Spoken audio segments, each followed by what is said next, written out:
Welcome to the channel. Today we are going to explore how to control who can view your photos on the VK app. This is an important feature for maintaining your privacy online. First, open the VK app on your phone. Next, look at the bottom right and tap on the three-line menu. Then, at the top right corner, tap on the three dots to open more options. From the menu that appears, tap on Settings. Now, tap on Privacy to access your account's privacy controls. Then, scroll until you see the option that says Who can view photos of me? This setting controls who is allowed to see the photos you have uploaded.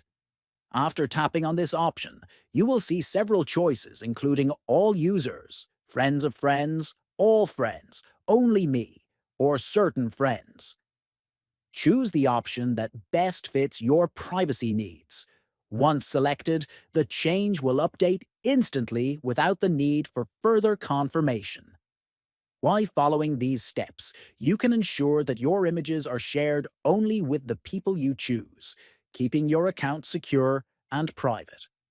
If you found this video helpful, please subscribe to the channel, like the video, and share it with your friends. Thank you for watching.